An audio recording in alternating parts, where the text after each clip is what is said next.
Hello everyone, welcome to a session to chemistry YouTube channel. Myself अग्रशागन और हम लोग पढ़ रहे हैं haloalkanes and haloarenes. Okay, तो हमारे पास है physical properties of haloalkanes and haloarenes, जिसमें पहला पॉइंट है कि chlorofluoromethane, chloromethane, bromomethane, chloroethane and some what of chlorofluoroethanes. ठीक है, जैसे chlorofluoromethane, bromomethane, chloroethane, chlorofluoromethane and chlorofluoroethanes are gases at room temperature.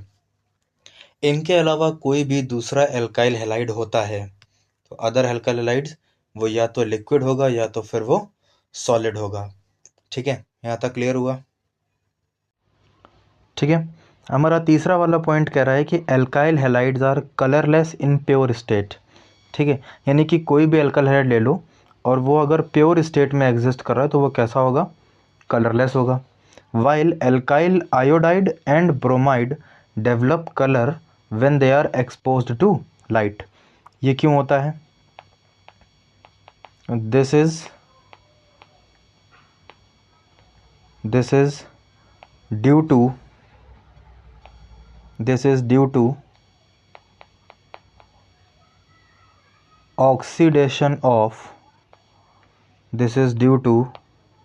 oxidation of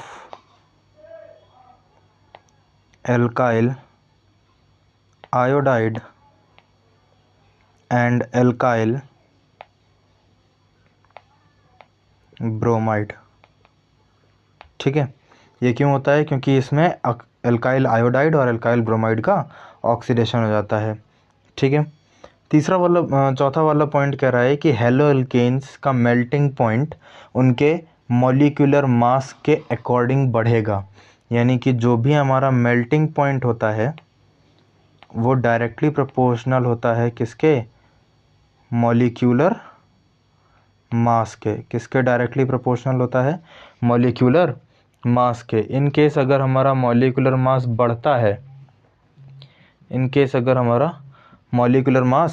बढ़ता है तो मेल्टिंग पॉइंट भी बढ़ेगा। ठीक है, ये चीज़ होती है। तो अगर हम बात करें कि हमारे पास एल्काइल ग्रुप जो है वो सेम है, जो हमारे पास एल्काइल ग्रुप है वो कैसा है? वो सेम है।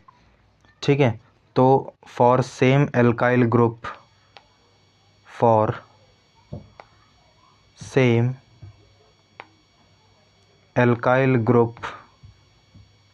इसके लिए अगर बात करो तो R सेम होगा तो RF का सबसे कम होगा। ठीक है, क्योंकि फ्लोरीन का मास सबसे कम होता है। फिर RCl का होगा, फिर RBr का होगा और फिर RI का होगा। ठीक है, वहीं अगर हम बात करें सेम हैलोजन की तो फॉर सेम हैलोजन एटम कि अगर हैलोजन एटम सेम हो गया, X अगर सेम हो गया तो RX का सबसे कम होगा, फिर R-X का होगा, फिर R-X का होगा और ऐसे बढ़ता चला जाएगा। ठीक है, यहाँ पे जो R है वो एक कार्बन को रिप्रेजेंट कर सकते हो। मान लो R- में 2 कार्बन हो गए, R-, में 3 कार्बन हो गए। बॉइलिंग पॉइंट के साथ भी सेम फंडा है कि मेल्टिंग पॉइंट, बॉइलिंग पॉइंट एक दूसरे के जैसे होते हैं। तो boiling point also increases with molecular mass. Boiling point also increases with molecular mass. ठीक है, अब यहाँ पर दिया गया है कि एल्काइल ग्रुप अगर सेम है, तो F बढ़ रहा है तो ऑर्डर क्या हो जाएगा? ठीक है, जो हैलोजन एटम है वो चेंज हो रहा है, R सेम रह रहा है तो R फ्लोरीन हो जाएगा, R क्लोरीन हो सकता है, R ब्रोमीन हो सकता है और R आयोडीन हो सकता है। इस सभी में फ्लोरीन, क्लोरीन, ब्रोमीन और आयोडीन अगर इसको देखा जाए, फ्लोरीन, क्लोरीन, ब्रोमीन और आयोडीन को अगर देखा जाए तो इसमें सबसे ज़्यादा मास कौन रिप्रेजेंट कर रहा है? आयोडीन। तो सबसे ज़्यादा किसका होगा? आयोडीन का होगा, उसके बाद ब्रोमीन, उसके बाद क्लोरीन और सबसे लास्ट में फ्लोरीन। नेक्स्ट वाला कॉन्सेप्ट है कि जब हैलोजन एटम सेम होगा, क्या सेम होगा? हैलोजन एटम जब सेम होगा तो उसमें भी सेम चीज़ है कि मॉलिक्यूलर मास बढ़ेगा तो बॉइलिंग पॉइंट भी बढ़ेगा। तो ऑर्डर क्या होगा? तो उसके लिए ऑर्डर क्या आ जाएगा? अब हैलोजन सेम है तो आर एक्स कोई भी हैलोजन हो सकता है, फिर आर डैश एक्स, फिर आर डबल डैश एक्स, फिर आर ट्रिपल डैश एक्स। ठीक है, ये चीज़ें हो गई। अब एक्स कुछ भी हो सकता है हमारे पास, एक्स जो है वो कुछ भी हो सकता है। जैसे एक्स क्या क्या हो सकता है?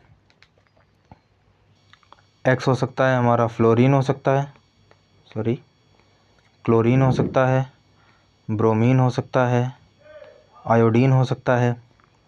तो एक्स कुछ भी हो सकता है, लेकिन जो आर है वो चेंज हो रहा है। आर जो है एल्काइल ग्रुप जो है वो बढ़ रहा है। ठीक है, तो ऑर्डर क्या हो जाएगा?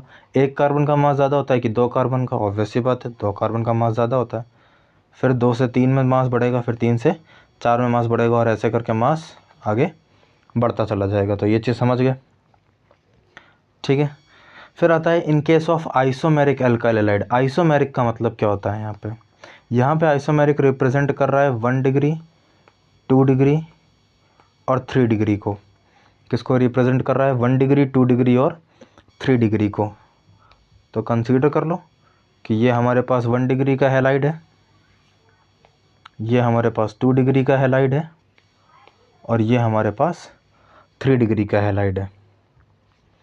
ठीक, तो 1 डिग्री, 2 डिग्री और 3 डिग्री में किसके बेसिस पे होता है? तो हमेशा ध्यान रखना कि in case of isomeric alkyl halide boiling point is inversely proportional to branch, is inversely proportional to branch, या फिर यूं कह लो कि boiling point is inversely proportional to surface area.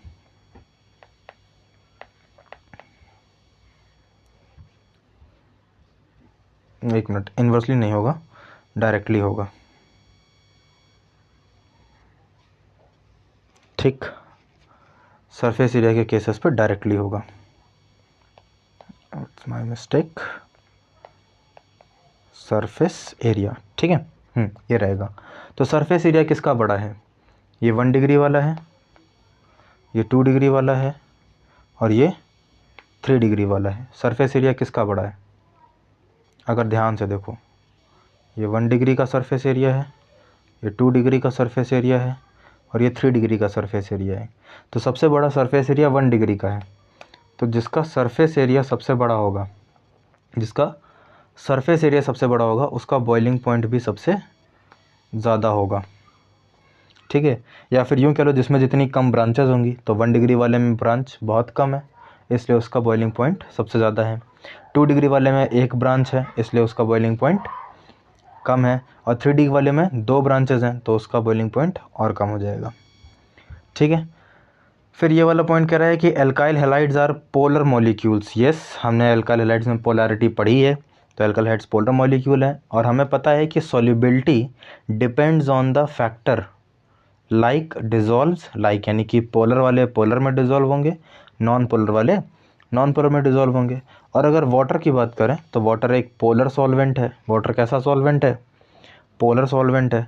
तो एल्काइल हैलाइड्स जो होते हैं वो पोलर मॉलिक्यूल्स होते हैं, लेकिन फिर भी पोलर होने के बावजूद भी वो पानी में इनसॉल्युबल है, वो पानी में इनसॉल्युबल है। क्यों?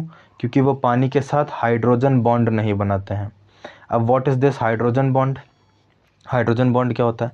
तो ध्यान से देखना कि जब भी कोई हाइड्रोजन किसी भी 3 जो इलेक्ट्रोनेगेटिव एलिमेंट होते हैं, फ्लोरीन, ऑक्सीजन और नाइट्रोजन, इन तीनों में से किसी के साथ भी पार्शियली अपना अट्रैक्शन दिखाता है, ठीक है, पार्शियली अगर अपना वो अट्रैक्शन दिखा रहा है हाइड्रोजन, तो ऐसे बॉन्ड को क्या बोलोगे? ये जो बॉन्ड बने हैं इनको क्या बोलोगे? ये हो जाते हैं हमारे हाइड्रोजन बॉन्ड। क्या हो जाते हैं? Hydrogen bond. समझ में आया कि नहीं आया? ठीक है, तो ये हाइड्रोजन बॉन्ड पानी के साथ नहीं बनाता है। इसीलिए इसकी सॉल्युबिलिटी डिक्रीज़ हो जाती है, ठीक है, नहीं होता ये सॉल्युबल। उसके बाद कह रहा है कि सॉल्युबिलिटी जो है वो डिक्रीज़ करती है जैसे जैसे हाइड्रोफोबिक पार्ट यानी कि जो एल्काइल ग्रुप है वो बढ़ता है। यानी कि अगर R की वैल्यू जैसे जैसे बढ़ेगी, ठीक है, R की वैल्यू जैसे जैसे बढ़ेगी सॉल्युबिलिटी वैसे वैसे कम हो जाएगी। तो solubility is inversely proportional to number of carbon atoms present in the long chain. Solubility is inversely proportional to number of carbon atoms present in the long chain. ये चीज़ आई समझ में,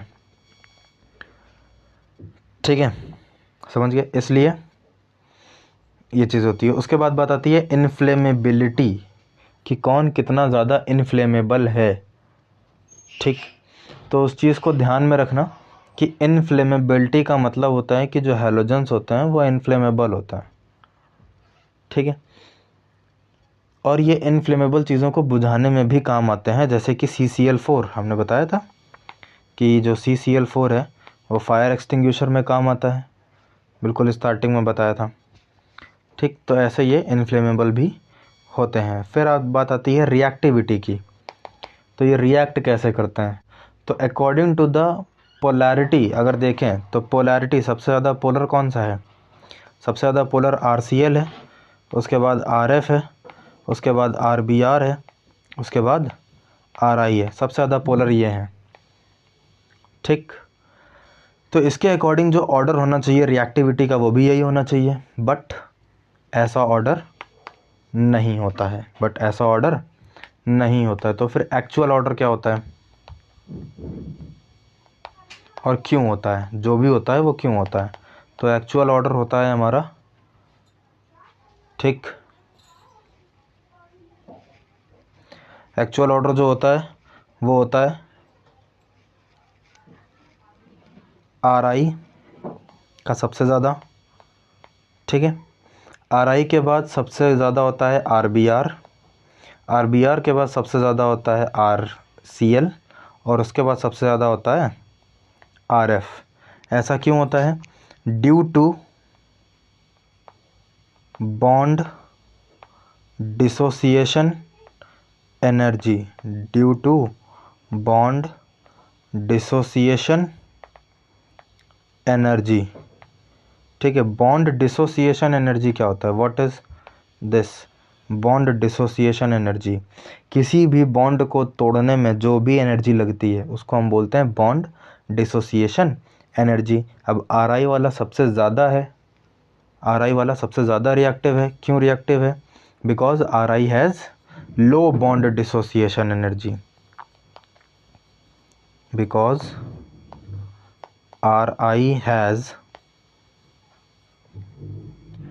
RI has low bond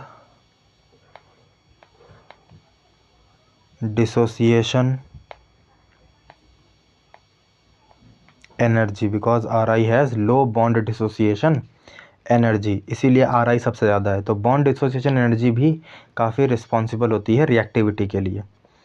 दूसरी बात आती है stability. तो stability में ध्यान रखना, stability is always inversely proportional to reactivity, ठीक है। जो चीज़ जितनी ज़्यादा रिएक्टिव वो उतनी कम स्टेबल। तो इसका ऑर्डर क्या बन जाता है, रिएक्टिविटी का उल्टा ऑर्डर बन जाता है इसमें। तो RF सबसे ज़्यादा स्टेबल है, फिर RCl है, फिर RBr है और फिर RI है, ठीक है। डेंसिटी, इलेक्ट्रॉन डेंसिटी जिसमें जैसे जैसे बढ़ती जाए तो ग्रुप में नीचे जाते हैं तो नंबर ऑफ़ इलेक्ट्रॉन्स बढ़ते हैं तो इलेक्ट्रॉन डेंसिटी भी बढ़ती है। तो सबसे ज़्यादा इलेक्ट्रॉन डेंसिटी किस में देखने को मिलेगी, आयोडीन में। तो ऑर्डर क्या हो जाएगा हमारे पास, तो density is always depend upon the number of electrons, density is always depend upon the number of electrons. तो ऑर्डर क्या हो जाएगा डेंसिटी के लिए, तो डेंसिटी के लिए ऑर्डर हो जाएगा RI में सबसे ज़्यादा डेंसिटी देखने को मिलेगी, उसके बाद RBr में देखने को मिलेगी, उसके बाद RCl में देखने को मिलेगी, उसके बाद RF में देखने को मिलेगी। तो ये ऑर्डर हो जाएगा डेंसिटी का। आज के लिए इतना ही, फिर फिजिकल प्रॉपर्टीज़ करके ख़त्म करते हैं। कल हम लोग पढ़ेंगे केमिकल प्रॉपर्टीज़ ऑफ हेलोअल्केन, जो कि हैं रिएक्टिविटी ऑफ हेलोअल्केन्स और न्यूक्लियोफिलिक रिएक्शंस हैं, वो सारी चीज़ें।